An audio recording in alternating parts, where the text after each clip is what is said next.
जय श्री कृष्ण दोस्तों। यदि आप गीता को मानते हैं, यदि आप पुण्य जन्म को मानते हैं और यदि आप कर्मों के फल को मानते हैं, तो फिर आपको कर्मों द्वारा अर्जित पाप और पुण्य को भी समझना होगा, क्योंकि इन पाप और पुण्य के हिसाब से ही हम हमारे कर्मों के फल प्राप्त करते हैं। इसी चीज की शिक्षा देने के लिए पहले गुरुकुल हुआ करते थे, जहाँ कर्म को सत्कर्म और दुष्कर्म के रूप में परिभाषित किया जाता था और बताया जाता था क्या कर्म करने योग्य है और क्या निषेध है।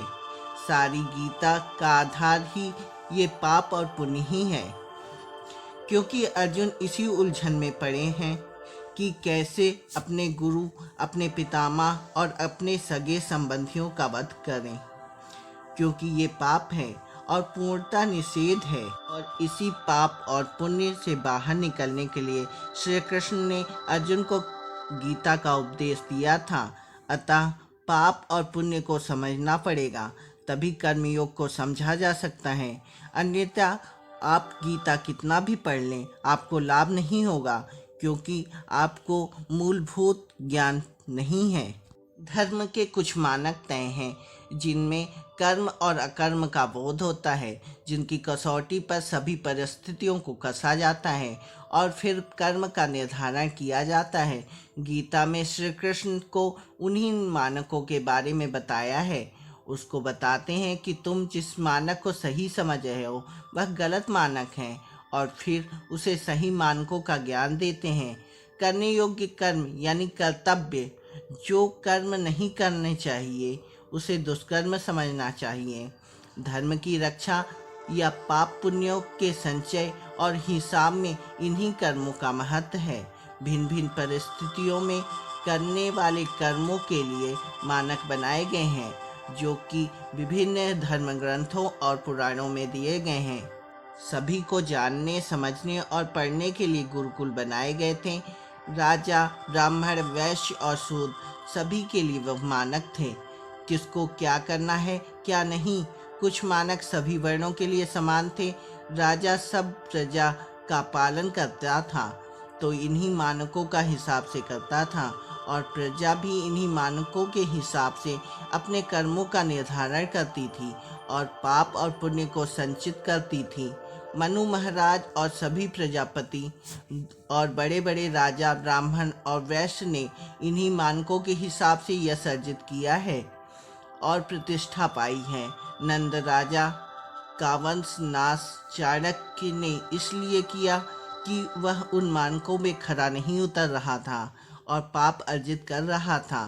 फिर चाणक्य ने उन्हीं मानकों को अधिक परिभाषित किया है। खैर, कुछ मानकों के उदाहरण देकर बताता हूँ।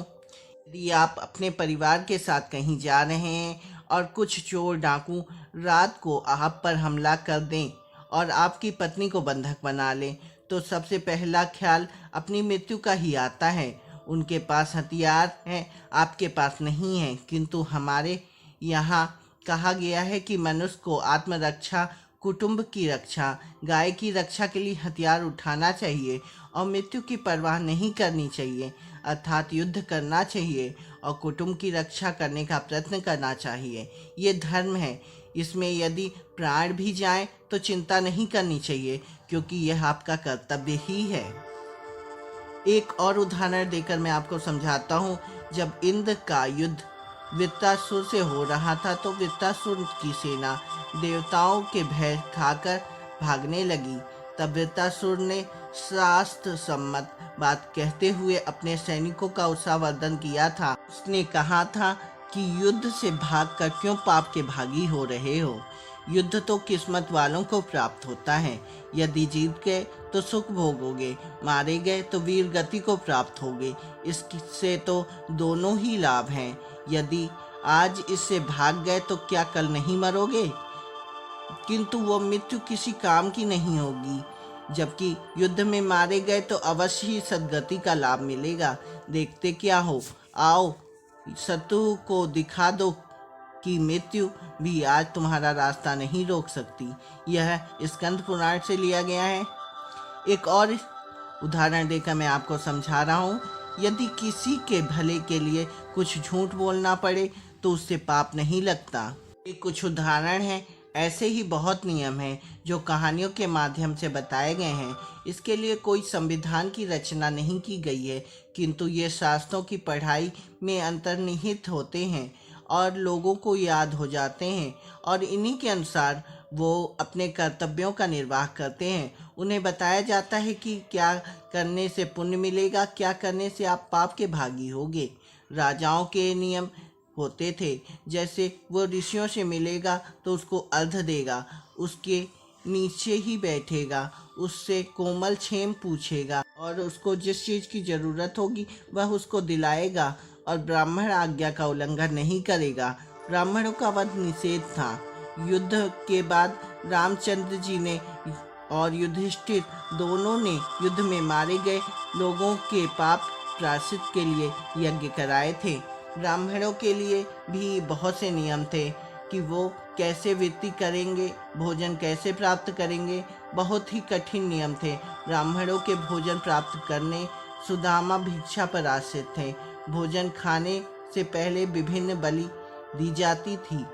तो इस प्रकार बहुत से कर्तव्यों का वर्णन है जिसके हिसाब से समाज की रचना हुई और पाप पुण्य कर्मों को परिभाषित किया गया है।